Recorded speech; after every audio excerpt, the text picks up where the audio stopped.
Grandma Hall, Sarah Hall. And this is the back of it. That's that man.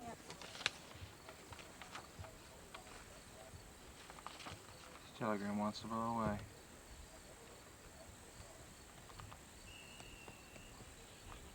This is just a telegram that says, "We regret to inform you, Private First Class Wilbert C. Hall was slightly wounded in action, 17th of November, in France. You would be advised as a report of condition are received." That was December 3rd, 1944. Sent to Mrs. Hiram Hall.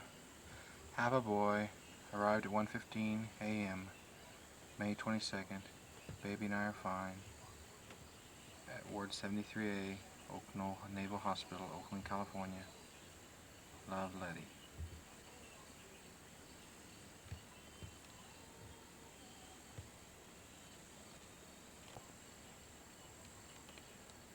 Just brought this out and says that this horn was the last deer that Grandpa Smith killed in Jack's Creek. Me and Belby, that was the last quilt we ever pieced together. And it's a trip around the world. It's got 3,000 and some pieces in it.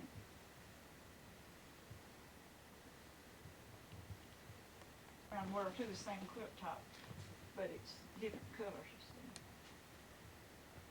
And it's they're big enough. They are for this big. Yeah, for double big. Hold on like that. Show me what? Nothing. Oh, no. I made this after the other guys. Wall Deltrum. I said it's a twin size quilt.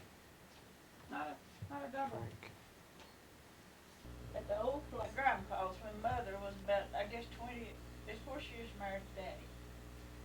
And they heard singing up in the air. And it went like children and men, everybody singing. And they was singing Bright, Bright Above the Sun. And that was for the airplane, radio, or anything. There was no airplane? Well, I recollect the first airplane. Dad is working out there and making Blue Rose frame, the first airplane ever went over here. Okay, and then, I don't know what they. now wait a minute, who else heard it? You said Aunt Paul heard it. Well, tell about another one. I forgot now what we're talking about. I heard my Aunt Paul told me, Polly, she told me about it, and she said she was on top of the ridge. And it's real high ridge there. Arches, yeah. And I think she was by herself. And she heard the most beautiful singing in the world, she said. And it sounded like little babies and children and adults and everything singing. And she said she knew it was coming from heaven. And it seems like it had music with it. There was music with that. There was music with Aunt it. Paul's And that was way years ago when she was young. She was a cow hunter. Or she was married. And then they also hear other things, like my mother said that she'd be in here cooking and she would hear horses coming, maybe 6 or 7 horses up the creek, and they'd be talking, but she couldn't understand their language they was talking. And they'd come right up out here to the slate rock and they'd stop. And then they would also hear like somebody hewing rocks at a certain place down the road here on the falls. And nobody would ever be there. They'd hear them talking and everything. Well, I've heard it many times. What did you say about Jim in that Delta before? About what he would say when you heard the hewing? He said it was where great granddaddy's Silvermine was, and it was called a Nose. This side of the Gillibrand, not far below the mines. And I have heard it a many of a time, and he said that was where his great grandfather hewed the rocks. He hewed stones and put over the mouth of his Silvermine. He told his son that before he got killed. He told Grandpa that. He was going to tell him when he got back, but he never got back alive. And I think that Somebody killed him to find it. But now these voices we heard, you'd be walking down the road. Daddy went to meet Belly one night. She'd been over the common with Bert Smith. And he heard Belly coming talking and laughing, and Bert Smith, he thought it was Nancy or Loretta one come waited about 30 minutes and they didn't come. And he went all the way over to the foot of the hill line for it. And it was 2 hours before they ever came. But after W.M. Ritter logged this timber, it was never heard no more. It was echoes of coming from somewhere else. Because it was never heard no more after that. And they didn't think it was a ghost. You just thought you were just meeting somebody. You weren't afraid of it. But it was echoes. The echoes must have come up Jakes Creek and hid under that Gillum Rock, you know, and bounced. Did you ever around Gillum Rock? We heard them. Your picture's not true though. And Mary after Cook is on. the W.M. Ritter logged here, it was never heard anymore. It wasn't ghosts. It was echoes. You don't have ghosts. I've never heard of one. That was Sherman Griffith's mother. The one that got killed in Heather Creek, his Uh-huh. mother. And Norman was her blind son. And mother and them was over there helping, you know, Clint, Elizabeth Griffith's oldest son. He killed his dad because he's afraid not to, because he's gonna kill him all. He killed his daddy? And he killed him right in the bed after been in time to the side of the fireplace. And he killed him with an old hog rifle. And if a cap had busted, you know, and not fired, he'd kill him all. And Clint left. And they cut him up out at the back of the house. Mom said she was out there to get the bullet out, you know, to see who killed him. They all swore, everybody swore they'd be on a farm in Cookstown. And when they got that patching out, you know, went down in his, I don't know where he shot his head. You know what patching is? It's Stuff it up around the bullet. it's a piece of overall, denim, just like that. And so when they got that out, they come in and got the rifle down from over the head of the bed, mother said. And Grandpa was out there watching the doctors and things cut him up. And when they come back in, the patching bit that was in they had a shot pouch with I wish you would seen one. Everybody had their own They powder horn, and They kept their Couch. horn, they kept their powder in a cow horn and stopped it up, and you had to put so much of that powder down in there. And then you put I've seen one of them rifle bullet shooters, that you put the bullet in, but you put a patch around it. And you pulled it back and you put a little old cap on this thing, and when this trigger come, the cap exploded in the gunpowder. And Clint killed him. And after that, they said they heard all kinds. I've been with people now that said they heard it, but she had some deformed children too. well, I would have loved to be honest, of course she was raised, but her dad lived. He lived to be 114 years old. And Lord, I guess she's way, Who, Elizabeth? Lord, yeah, Her dad lived over here. 114 years old. She used to live in this little house with her blind son and her granddaughter. Yeah. And her granddaughter had one real big eye and one small eye, normal eye and one big eye. And her son was blind. And then she had another one called Sissy was deformed, remember? And Uh-huh. she'd talk and she'd The say, only thing she'd say, my name is Dave, but now it's Lily. and she she'd could know say her that, arm. that's all she could ever say. And then, Sherman got killed up here in the head of the Creek. He killed his brother, Lord, and what was his name? Was not Clint's one killed his dad. Sherman killed his brother? Over here at the foot of the hill where that schoolhouse is. He killed his brother. Which one? But I'm trying to think. They just killed each other. I think. And they never did, she never did see Clint anymore after he fired the shot and killed his daddy.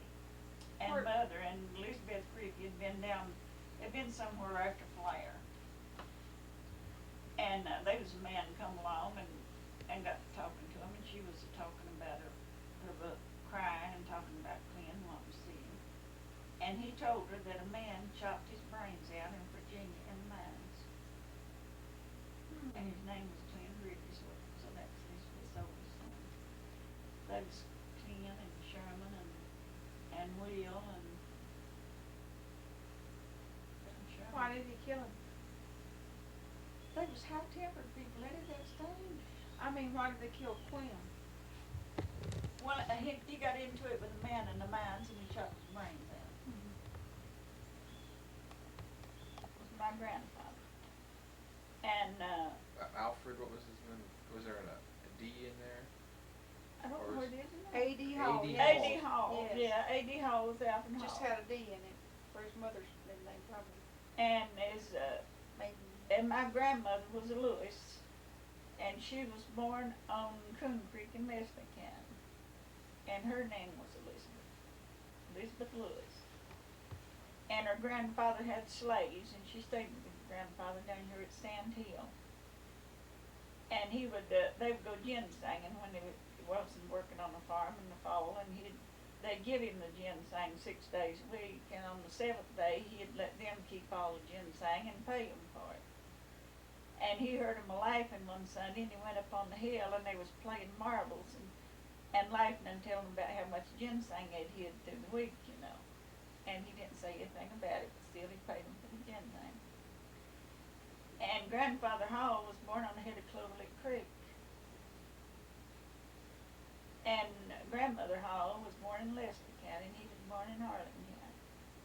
And they met when she was staying at her grandfather's at Sand Hill. What was her name? I don't know what my grandfather's name was. That was, I don't know. Can't find out. Yeah, you're mixed up now. He was telling about Grandpa and his wife, and you said you didn't know what his name was. I said I didn't know who Grandmother Hall was staying with her grandfather. Left her daddy's home over here on Coon Creek and staying over in Harlan County. Is how they met. Oh. She was staying at the mouth of Clover Lick Creek.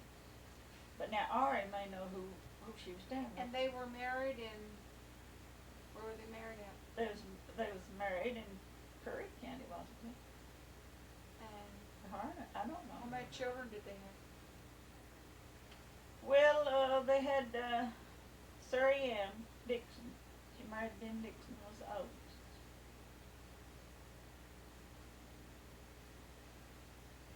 And Bennett Hall was the next. And Pearlie Morris, she married Henry Morris, was the next oldest. And Green Hall was the next one. And Daddy Harm Hall was the next one. And Frank Hall, Ari's daddy, was a baby. So, kids they had. Grandpa Smith had 9. Yeah. But now, I never did know who, of course, Daddy would have told me if I'd, children don't think to ask about things. I was just interested in his dad and mom, and mom and dad and mom.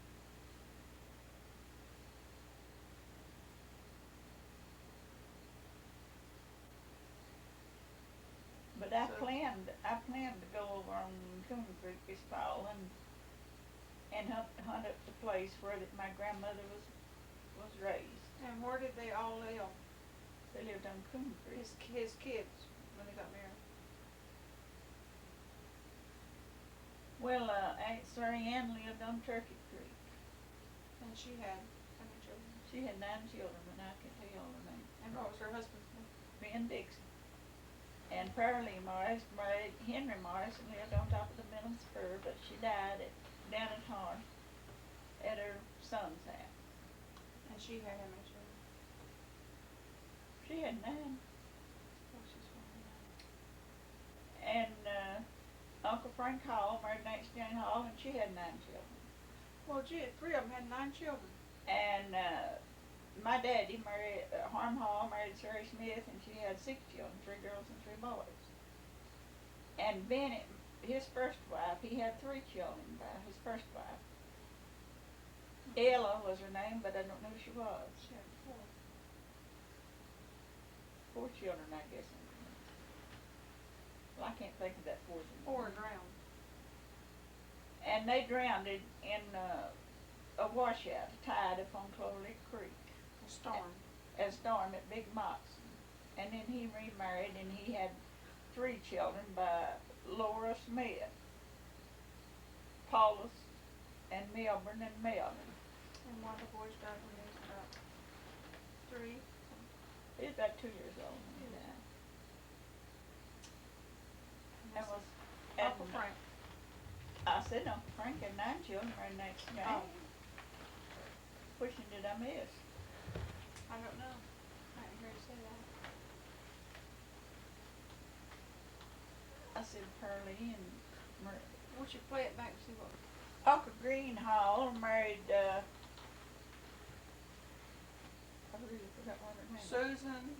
Oh, that's his lifetime. Huh? That's a lifetime. Oh, I don't know her. He married a sister to Uncle Bennett's wife, and he had 2 children, Lily and Call, by his first wife. And she died in 1916 when there was a flu come along in 1916 when Lynch was putting up. And they didn't have time to bury them. They dug ditches and put them in there. And Uncle Green's wife got that flu and died, you know. And then he married Susan Dixon, and he had 2 children by her, Henry and Eliza. And Henry got killed in the mines, and Eliza's still living.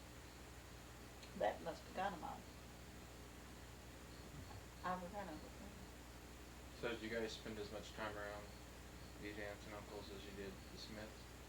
Oh, I spent more time around Dad's sister, Aunt Pearlie, and Liza's mother, Aunt Hannah, and any of the rest of them. Of course, I was at Paul's and Zimes. And the only one I spent any time with was Uncle Frank's children. Ruth and I were the same age, so we spent nights together and stuff. Well, I spent quite a time at Uncle Frank's, but not as much as I did at Aunt Pearlie's and Aunt Hannah. I used to stay with her when Uncle Bryant was gone to work. You know, she had first had a trip home play. And she had said one night, you should have heard her. She had the best voice to sing. Just about every one of them was good hands to sing. And after we'd get the work done, we'd sit around out on the porch and she'd sing songs to me. Got the chickens fed and the cows milked, and her old cow's name was Dallas and Verdi was their cow's names.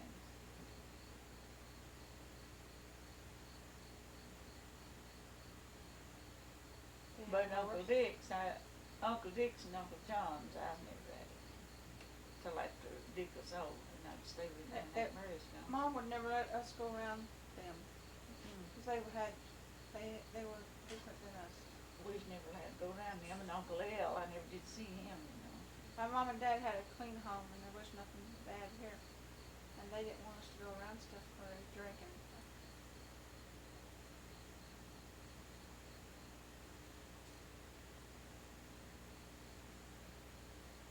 That was back in the good old days when there wasn't so much stuff going on. Did Frank associate with any of them? No. I mean, any of the other. Now, the Halls. brother Frank, he spent quite a bit of time at Ben Dixon's on Turkey Creek with Gillis and Harm and His them. cousins. Harm was named after my daddy, and he'd go over there and they'd go fishing. But I never did visit him. How do you think it's that different from now? Because it seems like a lot of people killed each other, and lots of drinking, and lots of They did, divorces and but going around. we didn't have robberies and dope and stuff like this now. They're going in and killing people around here now to get money to buy dope. The Smiths all had a bad name for murdering people and stuff. They were bad people. They all had a bad name. No, not all. I None don't of them reckon did. Uncle L ever did. Dick and John and Dick's mostly. His family. I don't know about John. I guess they did too. I never did try anything but John. Look at you, big fat woman. Will you turn that off a little bit? That's your mommy before she's gone to Weight She Watchers. looks much better. But the worst part of it is I have the same lecture I had in 1969. Go to a different one.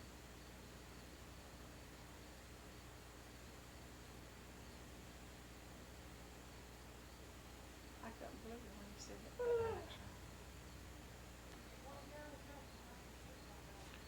Dad was saying Sarah didn't go to school, but her dad, Jacob, bought her this book. It's a speller.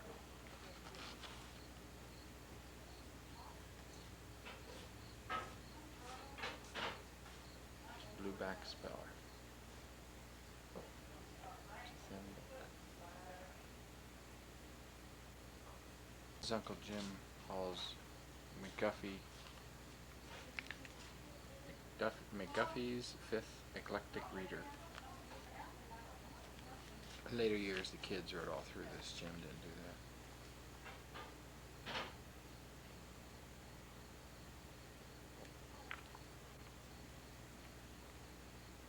It's a piece of material. Save the place.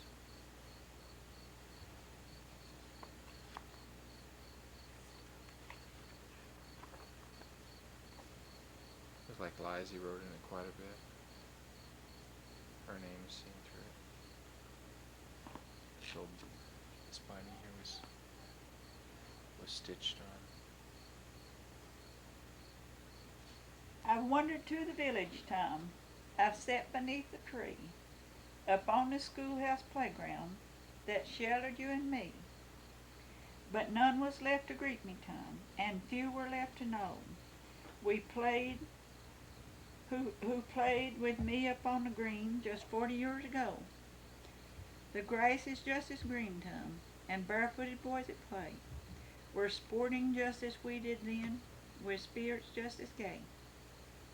But Master sleeps upon the hill, which is coated over with snow, afforded us a sliding place some 40 years ago. The old schoolhouse is altered some. The benches are replaced by new ones very like the same. Our jackknives did deface. The same old bricks are in the wall. The bell swings to and fro.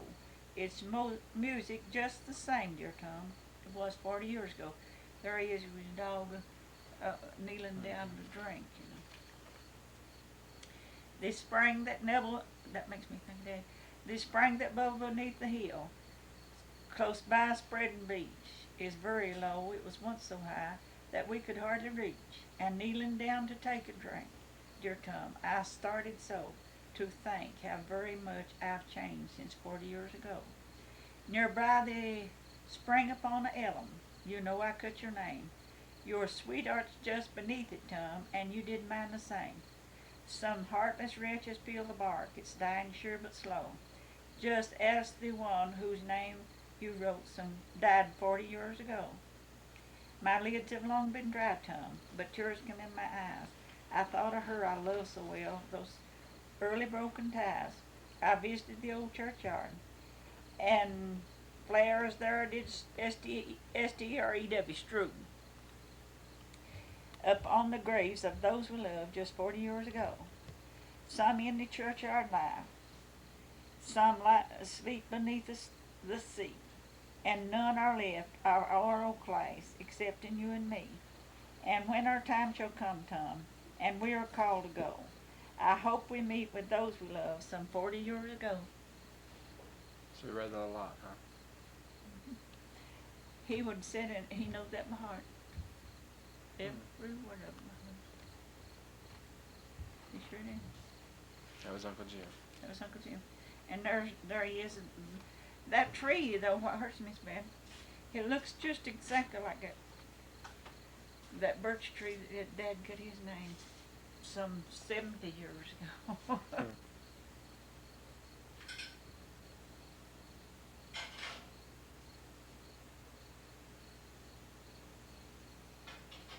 This is a book of Mom's school book.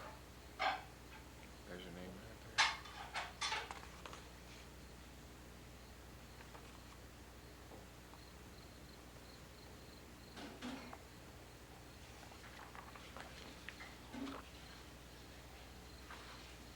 In the back, she listed all of her classmates.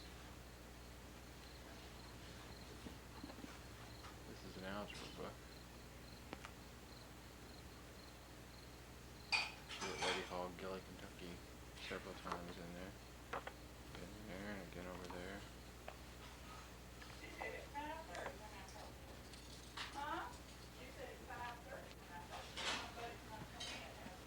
She's canceled, got a cancellation. This is a science book. This is like all their Kingdom Come line for. But the interesting thing about this, in the back,